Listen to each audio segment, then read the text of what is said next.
자, 안녕하십니까. 오늘 9월 30일 추석이 하루 지났습니다. 자, 오늘 이 시간에는 역사비평 세 번째 시간입니다. 강만길 역사비판 세 번째 시간, 강만길 박정희의 한강의 기적 리더십을 부정하다, 그런 제목으로 한 말씀을 드리겠습니다. 자, 강만길은 인생에서 가장 희열을 느꼈던 첫 번째가 8.15 해방을 맞이한 경우이고, 두 번째는 자신의 고향 마산에서 부정선거 규탄 데모가 발생하여 체류탄이 눈알에 박힌 김주열 의문사가 도화선이 되어서 4.19 학생 의거가 터졌고, 그 결과 이승만 정권이 붕괴된 것이었던 겁니다. 그날 친일파 청산이 미진하고 깡패를 동원한 이승만 문민 독재자의 퇴진은 아주 당연하다, 이렇게 인식을 했던 것입니다.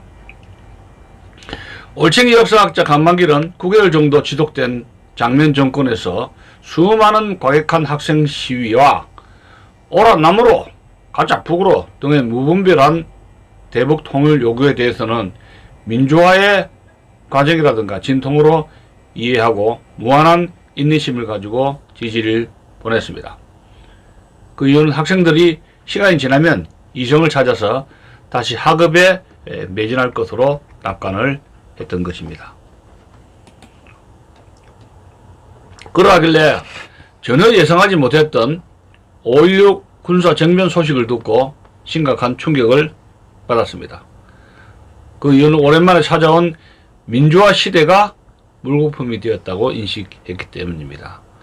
더군다나 5.16 군사정변 주동 군인이 자신이 가장 혐오하는 일제강점기 일신의 출세를 위해서 괴뢰 만주국 군관학교와 일본 사관학교를 나온 친일 경력의 박정희 소장이었다는 점에서 대경 실색을 하게 되었습니다. 평생 반일과 친일 청산의 대명분에 광적인 집착을 보인 강만길 교수는 5.16 주체 세력의 정치적 정당성은 물론 근대화 업적을 외면하고 평생 동안 박정희 시대와의 역사적 화해를 거절했던 것입니다. 5.16은 쿠데타인가 아니면 혁명인가, 이런 질문은 우익 정권이 들어섰을 때 고위공직자 후보가 직면해야 하는 국회 청문회에서의 첫 번째 질문사항입니다. 군사정변이 발생하면 우리 사회에서는 무조건 쿠데타라고 인식하는 고정관념이 팽배해 있는데, 이것은 역사의 다양성을 모르는 무지의 수치라고 볼 수가 있습니다. 1917년 10월 러시아 공산주의자들은 케렌스키 임시정부에 대해 무장반란으로 전복하고 레닌의 볼셰비키 공산정권이 등장했습니다. 그런데 전후 서방 역사가들은 1917년의 볼셰비키 무장 동기를 쿠데타가 아니라 혁명이라고 기술하게 된다는 사실입니다. 그 중에서 가장 열성적으로 1917년 볼셰비키 무장 반란을 혁명으로 정당화한 역사가가 역사란 무엇인가, What is History의 저자로 널리 알려진 그 저명한 영국 사학자 E.H. 카였던 겁니다. 그 책이 많이 팔렸죠. What is History, 역사란 무엇인가. 교재로도 쓰고요. 그는 카는 1950년 시작해서 1978년 집필을 완료한 총 4권인 History of Soviet Russia, 소비에트 러시아의 역사 1917년부터 1927년 사이, 그 책 총 14권에서 소련 정부의 공문서를 많이 인용하면서 레닌, 스탈린 공산정권을 긍정적으로 묘사, 서방세계에, 그 당시 서방세계에 지적 충격을 안겨주었던 겁니다. E.H. 칸은 그 총 14권 중에서 첫 1권에서 3권까지 레닌 집권기를 볼셰빅 리볼루션으로 다루고 있습니다. 자, E.H. 카에 의하면 1917년 무장폭동은 러시아 사회를 엄청나게 변화시켰기에 혁명이라고 명명한 것입니다.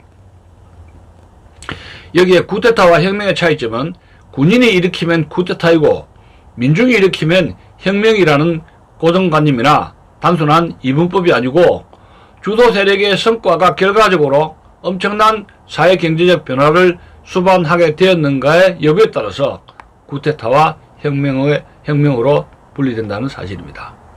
즉 1917년 볼셰비키 무장봉기는 주도 세력의 정치적 성과, 결과물에 의해서 혁명으로 진화했음을 후일 역사가들이 인정한 것입니다.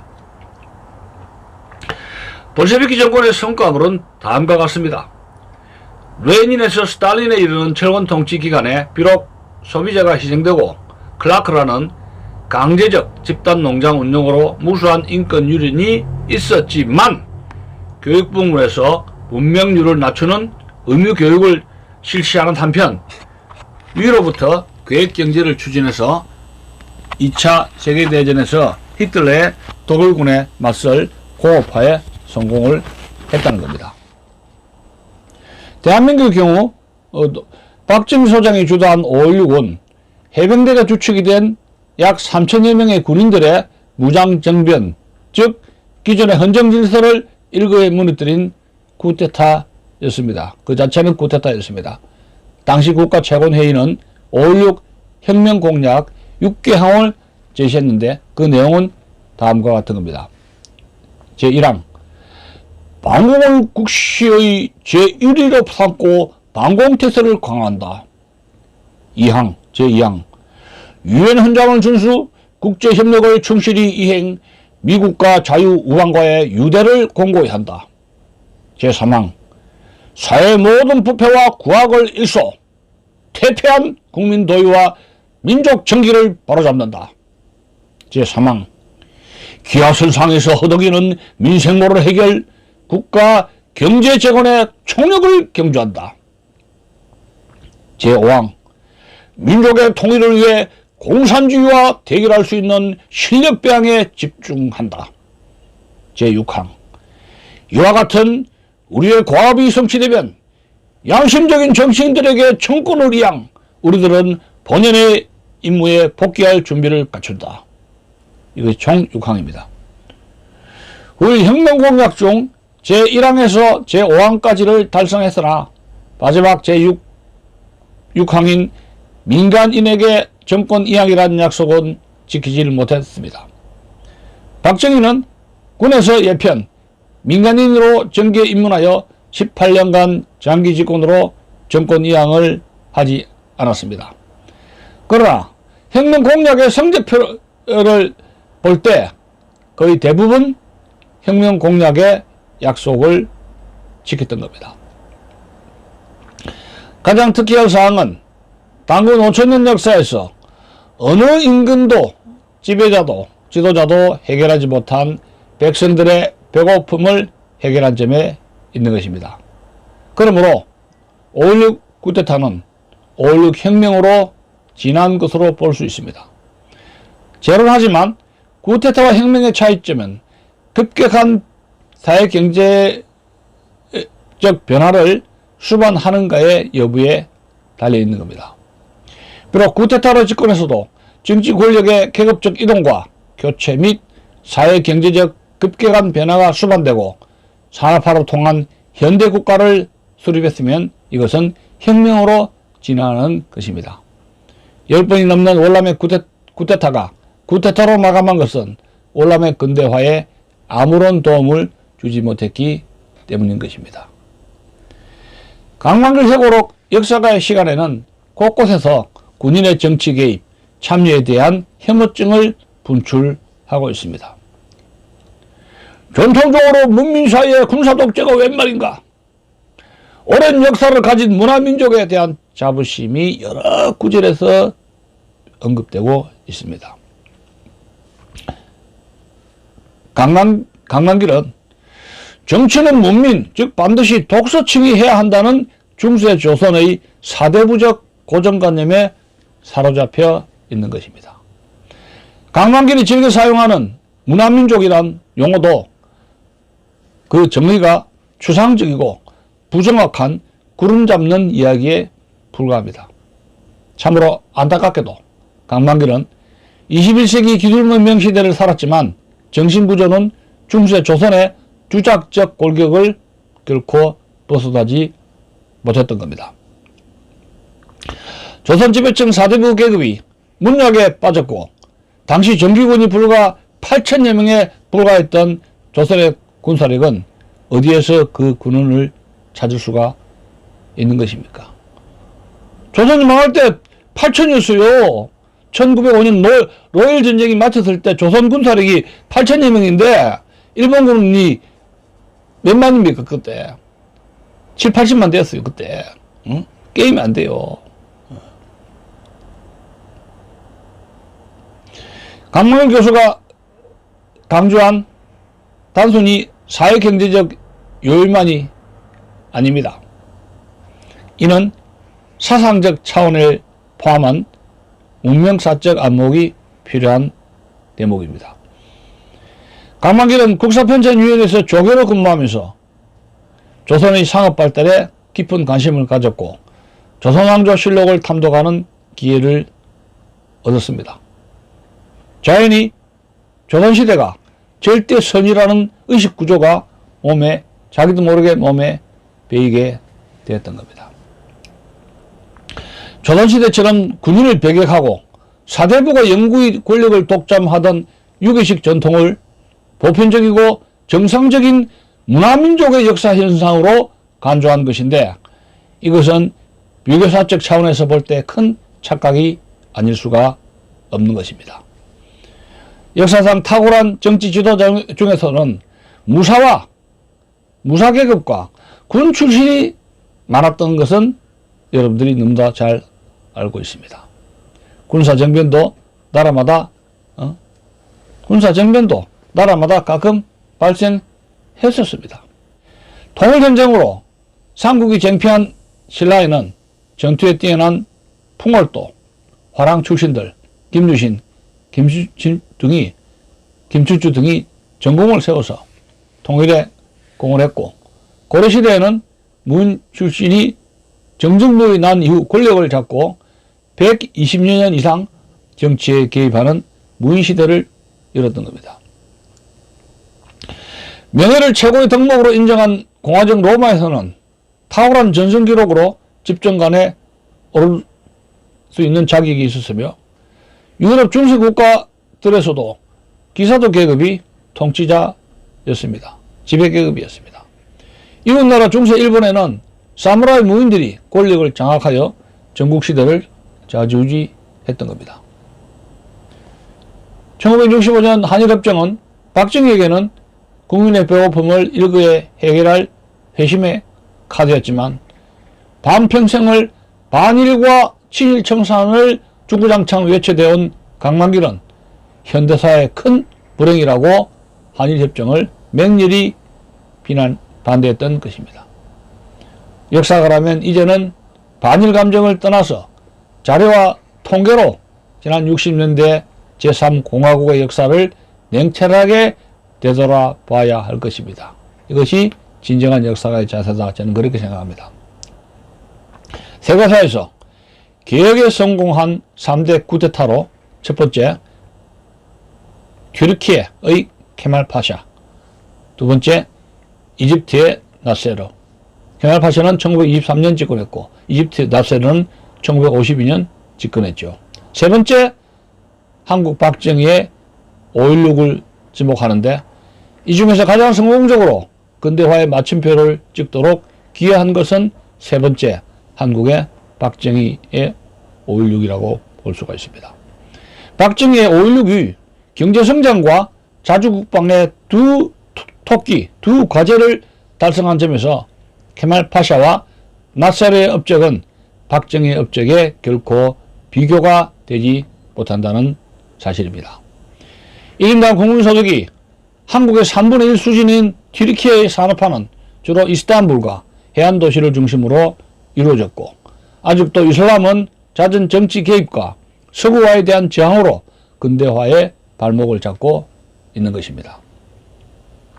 1인당 국민소득이 한국의 8분의 1도 안 되는 이집트는 튀르키예보다 산업화가 더 미진하고 아직도 교통, 통신의 후진성을 극복하지 못한 채 관광사업으로 외화를 벌고 있습니다. 양국 다 중산층을 확보하지 못한 채 후진국의 틀을 제대로 아직도 벗어나지 못하고 있는 것입니다. 최근 우크라이나 전쟁 과정에서 폴란드에 방산 대박이 터진 뒤안길에는 자주 국방을 위해 몸부림쳤던 박정희 리더십에 고뇌가 있다는 사실입니다. 박정희 정권 18년 동안 경제 성장의 수치는 세계사적 기록이 되었던 겁니다. 이런 역사적 사실에도 불구하고 강방일 교수는 박정희의 결단과 그의 리더십을 결코 인정하지 않았습니다. 강방일 교수는 답변이 궁한 나머지 자신의 정가의 보도로 휘두른 것이 피플 파워, 민중을 내세우게 됩니다. 민중을 열심히 일한 덕분에 경제 성장이 되었지 않는가? 이러한 옹고집을 부렸던 겁니다. 민중에게 열심히 일할 동기를 부여해 준 것은 지도자가 아닙니까? 기획하고 경제 성장을 이끌어가는 지도층이 있기 마련인 것입니다. 6.25 동란 시절 북한에서 호우지책으로 미군 부대에서 아르바이트를 하면서 그 당시에 PX 문법인 양담배와 양주를 몰래 삥땅하여 젊은 시절을 만끽했던 강만길이었습니다. 그러나 그런 배고픈 경험이 그의 깊이 뿌리박힌 반미의식을 돌이키지는 못했습니다. 60년대 중반 구로공단에서 수출 여군으로 무장한 어린 요공들이 신발, 옷, 심지어 자신의 머리카락까지 잘라 가발까지 수출하려고 몸부림쳤을 때 박정희가 미국의 케네디 형제에게 백악관에서 면박당하고 원조를 좀 해달라 할 때 미의회가 반대하니까 당신은 원조를 해줄 수 없다. 당신은 쿠데타를 일으키기 때문에 미의회가 당신한테 원조를 해줄 수 없다고 통보했다. 미안하다 됐다. 면박당했죠. 서독의 에르하르트 총리에게 30분 동안 눈물을 흘리면서 살려달라고 애걸하면서 차관을 얻기 위해 동분서주했을 때 반일의 강만길은 역사의 방관자로서 안암골 서재에서 근대화 산업화라는 시대 정신을 철저하게 외면하고 있었습니다. 구차하게 5.16의 군사정변적 성격을 여기에서 부인하고 싶지는 않습니다. 민주주의 투표에서가 아니라 무력에 의해서 국회를 해산 헌정 질서를 갈아엎었기 때문입니다. 여기서 남북한에 대한 비교사학적 관점에서 드는 첫 번째 의문점은 북한 김정일의 집권 과정의 정당성에 대한 것입니다. 과연 강만길에게 북한 체제와 주체 사상은 어떤 의미로 다가오는 것입니까? 강만길 교수는 통일에 깊은 관심이 너무나 많았기 때문에 다른 역사학자들에 비해 훨씬 더 많은 북한 정보를 확보, 수집, 축적했을 것입니다. 그는 70년대 초 이후부터 일본까지 가서 북한 서적을 부지런히 입수하려고 노력을 했습니다. 그러나 그의 회고록 역사가의 시간에서는 소련 군정을 업은 김일성의 권력 장악 과정과 월북한 박헌영과 남로당원들의 말로에 대해서 아무 말도 하지 않고 있습니다. 해방 전국에서 마르크스 경제사학자 백남과 같은 지식인의 월북에 대해서도 어떠한 입장도 표명하지 않고 입을 침묵으로 일관하고 있습니다. 남한은 먼지 털듯이 문제점을 잡아내는데 북한 체제가 남한에 비해 무엇이 더 매력적인지를 솔직하게 밝혀내지